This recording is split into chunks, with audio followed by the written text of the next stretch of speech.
Bengali scholar maker YouTube চ্যানেলের আরও একটি নতুন আলোচনায় তোমাদের সকলকে স্বাগত। যারা জুনের নেট পরীক্ষাটা দিতে যাচ্ছ, মূলত তাদের জন্য আমরা এই নেটের মক টেস্ট নিয়ে এসেছি এবং তোমাদের এর আগে কিন্তু দুটো মক টেস্ট হয়ে গেছে, ইউনিট 1 এবং ইউনিট 2 এর। তোমরা কিন্তু অবশ্যই ডেসক্রিপশন বক্সে লিঙ্ক আছে, তোমরা কিন্তু অবশ্যই সেখান থেকে মক টেস্টটা দিতে পারো। কাব্য কবিতার পুরো জায়গাটাতে এখানে আমরা আজকে এই মক টেস্টটা দেখে নেব। প্রত্যেকটা প্রশ্নের পরে আমি 2-3 সেকেন্ড পজ করবো, তোমরা চাইলে স্ক্রিনটা পজ করো, তোমাদের উত্তরটা করে নিতে। আমাদের প্রথম প্রশ্ন আজকের, নিচে একটি মন্তব্য, তার সপক্ষে যুক্তি দেওয়া হয়েছে। মন্তব্য বলা হয়েছে, রমা রক্ষপুর থেকে মুক্তির জন্য মেঘনাদ ধাত্রী প্রভাষার ছদ্মবেশ ধারণ করে মেঘনাদকে বীরবাহুর মৃত্যু সংবাদ দেয়। যুক্তি, কারণ তিনি চান মেঘনাদ যুদ্ধযাত্রা করে মৃত্যুবরণ করুক। এবার যে অপশনগুলো রয়েছে সেই অপশনগুলো তোমরা দেখতেই পাচ্ছ এবং সেই অনুযায়ী কিন্তু তোমরা অবশ্যই অ্যান্সারটা দাও। ঠিক আছে, আমি মিডিলে একটু পজ করে নিচ্ছি, তোমরা চাইলে এই জায়গায় তোমরা পজটাও করে নিতে পারো। আমরা সঠিক উত্তরটি বলে দিই। সঠিক উত্তরটি হলো, মন্তব্য এবং যুক্তি উভয় শুদ্ধ। ঠিক আছে, আমরা মার্ক করে করে যাচ্ছি তাহলে যাতে তোমরা পরবর্তীতে এগুলো নোট নিয়েও রাখতে পারো। 2 নম্বর প্রশ্নে চলে যাই। জীবনানন্দ দাশের পাঠ্য কবিতাগুলি অবলম্বন নিচে কয়েকটি শুদ্ধ অশুদ্ধ মন্তব্য দেওয়া হয়েছে। শুদ্ধ অশুদ্ধ মন্তব্যগুলো কি? হাজার হাজার বছর আগে এক রাতে তেমনি পংক্তিটি শিকার কবিতার। প্রগাঢ় চুম্বন ক্রমে টানিতেছে তাহাদের, লাইনটি গোধূলি সন্ধির নৃত্য কবিতা থেকে নেওয়া হয়েছে। পিতৃলোক হেসে বারে কাকে বলে গান, পংক্তিটি রাত্রি কবিতা থেকে উদ্ধৃত। সেখানে গোপন জল ম্লান হয়ে হিরে হয় ফের, পংক্তিটি সিন্ধু সরস কবিতা থেকে গৃহীত হয়েছে। কারণ প্রদত্ত সংকেতে যে বিকল্পটিতে সবকটি মন্তব্য শুদ্ধ। 1 2 3 2 3 4 1 3 4 2 3 4। তোমরা সঠিক উত্তরটা অবশ্যই এখান থেকে চিহ্নিত করে নেবে এবং আমরা অবশ্যই এখানে তোমাদের সঠিক উত্তরটা বলে দিই। সঠিক উত্তরটি হচ্ছে 1 2 এবং 3। ঠিক আছে, 3 নম্বর প্রশ্ন। বিহারীলাল চক্রবর্তীর সাধের আসন কাব্যের প্রথম স্বর্গ হচ্ছে যে শ্লোকটি দিয়ে শেষ হচ্ছে, তা হলো, যা দেবী সর্বভূতেষু বিদ্যারূপেণ সংস্থিতা। তারপরে নমস্কার, সেই প্রত্যেকটা লাইনে কমন আছে। প্রথম লাইনটাকে আমাদের দেখতে হবে এবং এই যে আমরা 4টা অপশান এখানে দেখতে পাচ্ছি, সেখান থেকে সঠিক উত্তরটা তোমরা অবশ্যই কিন্তু দেখে নেবে। ঠিক আছে, তাহলে সঠিক উত্তরটি হলো কান্তি রূপেণ সংস্থিতা। ঠিক আছে, 4 নম্বর প্রশ্নে যাই। অমিয় চক্রবর্তীর সঙ্গতি কবিতাটি তার অভিজ্ঞান বসন্ত কাব্যগ্রন্থের যে অংশের অন্তর্গত, তা হল প্রাথমিক, প্রদক্ষিণ, সূর্যখণ্ডিত ছায়া, সংসার।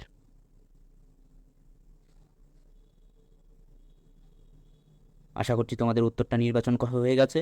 সঠিক উত্তর সূর্যখণ্ডিত ছায়া। 5 নম্বর প্রশ্ন।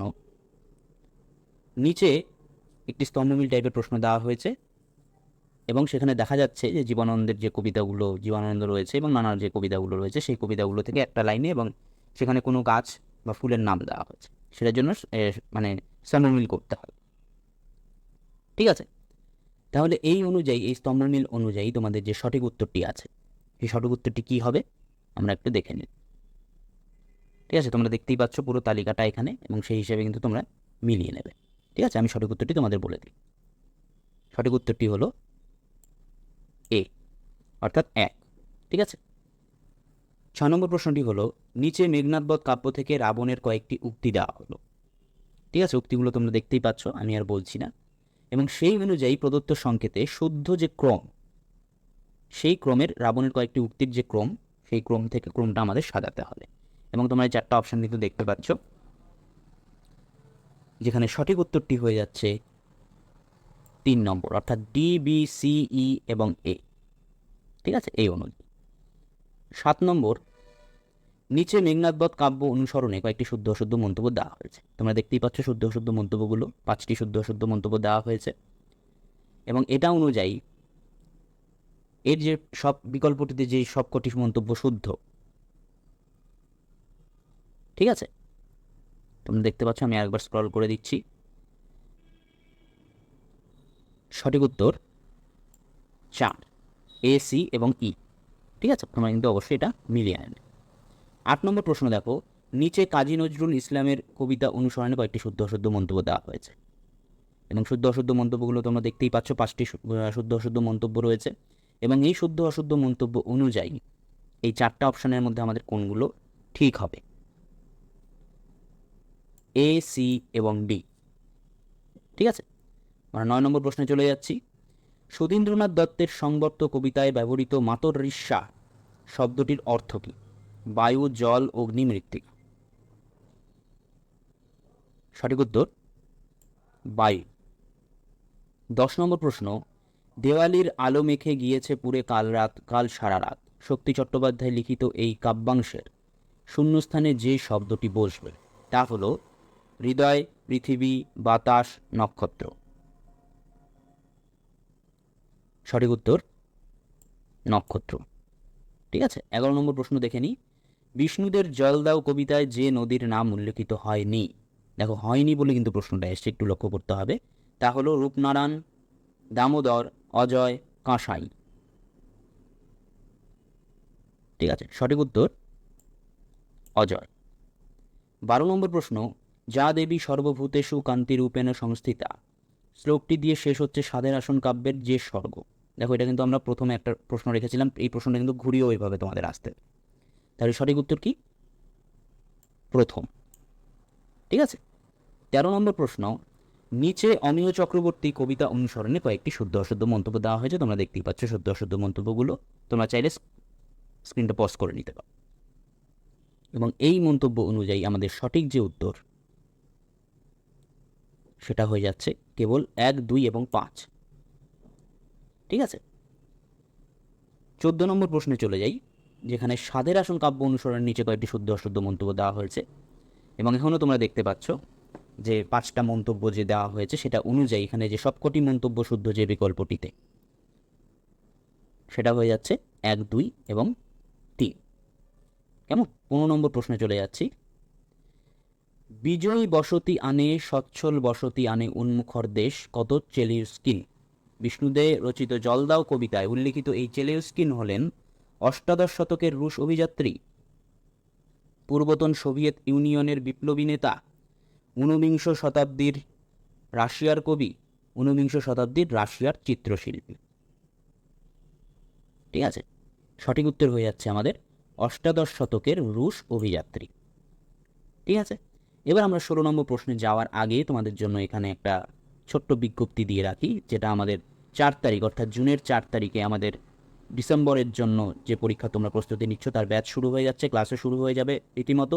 এবং আমি এটা নিয়ে অনেকভাবেই তোমাদেরকে জানিয়েছি এবং ইউটিউবের মাধ্যমে অনেক জানিয়েছি, তোমরা অনেকেই যোগাযোগ করেছো এবং খুব সময় কম আছে, 4 তারিখের আগে যারা যোগাযোগ করবে তারা কিন্তু অবশ্যই সেই ব্যাচে স্থান পাবে এবং আমরা কিন্তু অবশ্যই সেইভাবেই এগোবো। এবং তোমরা কিন্তু স্ক্রিনে পোস্টারটা দেখতে পাচ্ছ এবং পোস্টারে যে নম্বর আছে সেই নম্বরে আমাদের সাথে যোগাযোগ করলে আমরা অ্যাডমিশন প্রসেস তোমাদের বলে দেবো এবং আমরা রীতিমতো কিন্তু ক্লাস শুরু করব।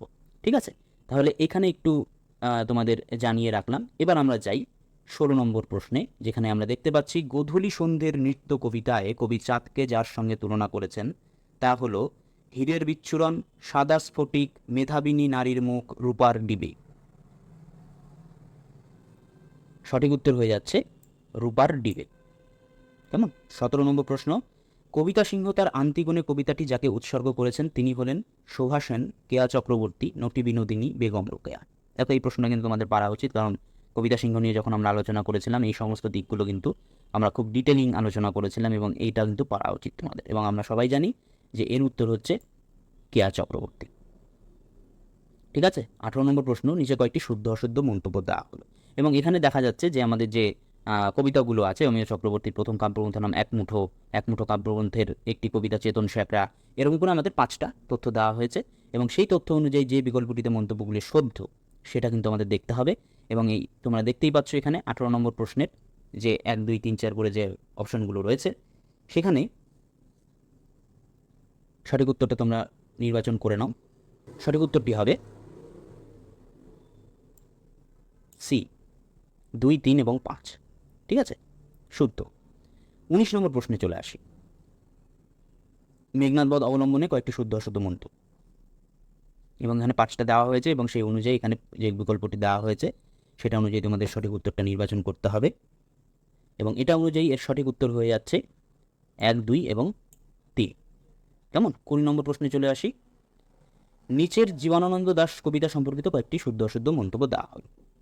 4টা মন্তব্য দেওয়া হয়েছে এবং সেখানে আমরা যে বিকল্পটিতে সবকটি মন্তব্য শুদ্ধ, তার মানে এই 4টার মধ্যে যে কোনো একটা ভুল আছে, বাদবাকি 3টেই শুদ্ধ আছে। ঠিক আছে, তাহলে কোন কোনটা এই কোন বিকল্পটা শুদ্ধ হয়ে যাচ্ছে? আমাদের এ নম্বর অপশনটা শুদ্ধ হয়ে যাচ্ছে, 1, 3 এবং 4, অর্থাৎ 2 নম্বর শিকার কবিতাটি প্রথম প্রকাশিত হয় পূর্বাশা পত্রিকা, এটা তথ্যটা ভুল। ঠিক আছে, বাদবাকি 1, 3, 4 শুদ্ধ। 21 নম্বর প্রশ্ন চলে আসি। অমিয় চক্রবর্তীর বিনিময় কবিতাটি শুরু হচ্ছে তার বদলে পেলে এই শব্দগুচ্ছ দিয়ে। নিচে তার বদলে যা যা পাওয়া গেল তার কয়েকটি উল্লেখ করা হলো। এবার তার কী কী পাওয়া গেল তার 5টা জিনিস উল্লেখ করা হয়েছে এবং আমাদের এটা ক্রম অনুযায়ী আসতে হবে। ঠিক আছে, তাহলে ক্রম অনুযায়ী আমাদের যে সঠিক উত্তর হয়ে যাবে, তোমরা এখানে অপশন দেখতেই পাচ্ছ, সেটা হয়ে যাবে অপশন 2, বি, ই, এ, সি এবং ডি।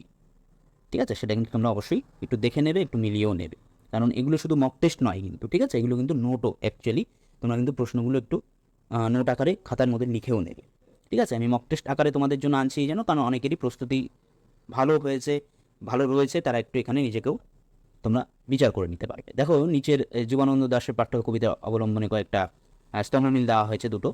এবার এই দুটো তালিকা যে রয়েছে সেখানে কবিতার নাম রয়েছে একদিকে, একদিকে কবিতার পংক্তি রয়েছে, এবং আমাদের মেলাতে হবে যে কিভাবে কোন কবিতার লাইন কোনটি। ঠিক আছে, তোমরা অপশনটা দেখে নাও, আমি তালিকাটা তোমাদের সামনে এইভাবে রাখছি।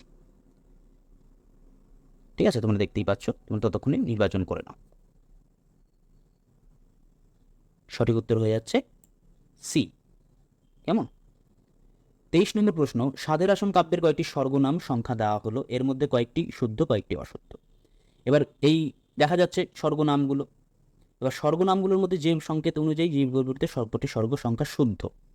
ঠিক আছে, গোধূলি ও নিশীথে কি তৃতীয় স্বর্গ, বা নন্দনকানন কি চতুর্থ স্বর্গ, এইভাবে আমাদের মেলাতে হবে। অ্যাকচুয়ালি এটা কিন্তু তালিকা ইয়ের মধ্যেও পড়ে, স্তম্ভ মিলের মধ্যেও পড়ে, এইভাবে কিন্তু আমাদের দিতে পারে। ঠিক আছে, কিন্তু এটাকেই একটা রূপ দেওয়া হয়েছে, স্তম্ভ শুদ্ধ অশুদ্ধের একটা দেওয়া হয়েছে, রূপ দেওয়া হয়েছে, কিন্তু প্রশ্নটা কিন্তু আমাদের তালিকা অনুযায়ীও আসতে পারে। এবার তোমরা এখানে দেখে নাও, সঠিক উত্তরটি হয়ে যাচ্ছে কেবল খ, গ এবং ঘ। পরের প্রশ্ন যাই। সুধীন্দ্রনাথ দত্তের কবিতা অনুসরণে কয়েকটি শুদ্ধ অশুদ্ধ দেওয়া হয়েছে। ঠিক আছে, আমরা দেখতেই পাচ্ছি শুদ্ধ অশুদ্ধ, এবং সেই অনুযায়ী আমাদের যে অপশনের সংকেত সেটা ক এবং খ, ক এবং ঘ হচ্ছে শুদ্ধ হয়ে যাচ্ছে। 25 নম্বর প্রশ্ন দেখো, কবিতা সিংহের আন্তিগণে কবিতার শুদ্ধ অশুদ্ধ কয়েকটি পংক্তি এখানে দেওয়া হলো। 4টা পংক্তি এখানে দেওয়া হয়েছে এবং শুদ্ধ অশুদ্ধ বিচার করে সংকেত থেকে ঠিক উত্তরটি চিহ্নিত করতে হবে, কোনটা শুদ্ধ আর মানে এখানে সবগুলো মন্তব্য শুদ্ধ যে এখানে। ঠিক আছে, 2 এবং 3 পংক্তিটি শুধু শুদ্ধ, তাছাড়া বাদবাকি সব অশুদ্ধ। 26 নম্বর প্রশ্ন, সমর সেনের কবিতা অবলম্বনে এখানে শুদ্ধ অশুদ্ধ দেওয়া হয়েছে। ঠিক আছে, এবং প্রদত্ত সংকেত অনুযায়ী আমাদের বিকল্পটিতে নির্বাচন করতে হবে যেখানে সবকটি মন্তব্য শুদ্ধ রয়েছে।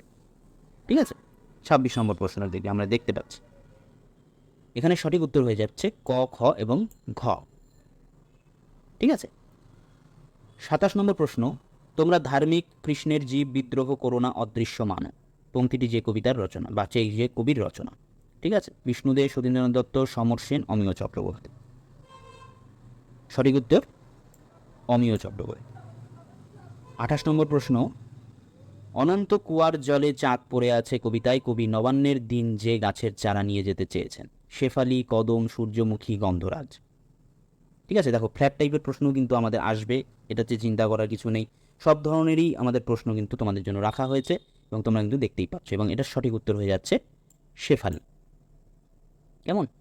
29 নম্বর প্রশ্ন, সাধের আসন কাব্যের অষ্টম স্বর্গের কিন্নর গীতিতে যে রাগের উল্লেখ আছে। ঠিক আছে, ললিত, ভৈরবী, কালাংরা, বিভাস। ঠিক আছে, এর যে রাগের নাম সেটা হচ্ছে কালাংরা, কিন্নর গীতিতে, অষ্টম স্বর্গের কিন্নর গীতিতে। ঠিক আছে, 30 নম্বর প্রশ্ন, দামিনী কবিতাটি যে পত্রিকায় প্রকাশিত হয়েছিল, পরিচয়, দেশ, কবিতা, অরান। ঠিক আছে, সঠিক উত্তর এখানে হয়ে যাচ্ছে দেশ কবিতা। হলো, তাহলে তোমাদের কাব্য কবিতা নিয়ে অনেকেরই সংশয় রয়েছে, অনেকেরই চিন্তার এটা কারণ হয়ে আছে যে ইউনিট 3 থেকে যে কাব্য কবিতার লাইনগুলো স্যার মুখস্থ থাকে না, কিভাবে এটার থেকে প্রশ্ন হবে। দেখো মক টেস্টটা তোমাদের সামনে আনার কারণ এইখানেই, যে যাতে আমরা একটু বিচার করে নিতে পারি খুব এই সময়ের মধ্যে যে আমাদের কতটা পড়া হয়েছে এবং কোথায় কোথায় খামতি রয়েছে। আমাদের কিন্তু এখনও সময় আছে ইউনিট 3 এর এই মক টেস্টটা অ্যাটেন্ডের পরে আমরা কোথায় কোথায় আমাদের খামতি রয়েছে সেটা কিন্তু আমরা আজকে থেকেই সেখান থেকে কিন্তু পূরণ করতে পারি আমাদের পড়াশোনা দিয়ে। ঠিক আছে, এই গেল তোমাদের 30টি বাছাই করা খুব গুরুত্বপূর্ণ প্রশ্ন, যেগুলো ঘুরে ফিরে কিন্তু নেটে একবার করে হলেও, নেটে সেটে বা আসাম সেটে যেগুলো ঘুরে ফিরে কিন্তু প্রশ্নগুলো এসছে, আমি সেখান থেকেই প্রশ্নগুলোকে বাছাই করে এখান থেকে তোমাদের জন্য নিয়ে এসেছি। এগুলো কিন্তু আবার রিপিটেশনও হতে পারে, এরকম ধরনেরই প্রশ্ন হবে পরীক্ষার সময়। সেই জন্য তোমরা এই মক টেস্টটা কেমন লাগলো, আর পরের কীরকম ধরনের তোমাদের ভিডিও চাই, আমাদের কিন্তু কমেন্ট করে অবশ্যই তোমরা জানাবে। আগামী যে জুনের 4 তারিখ থেকে নতুন ব্যাচ শুরু হচ্ছে, তোমরা যদি আগ্রহী থাকো তাহলে অবশ্যই আমাদের সঙ্গে যোগাযোগ করো, স্ক্রলের যে নাম্বারটা যাচ্ছে সেখানে আমার সাথে যোগাযোগ করতে পারো। তাহলে আজকে এখানেই শেষ করছি, এরকমই আলোচনা নিয়ে পরের কোনো ভিডিওতে দেখা হবে। ততক্ষণ পড়াশোনায় থেকো, লক্ষ্যে স্থির থেকো, সুস্থ থেকো। ধন্যবাদ।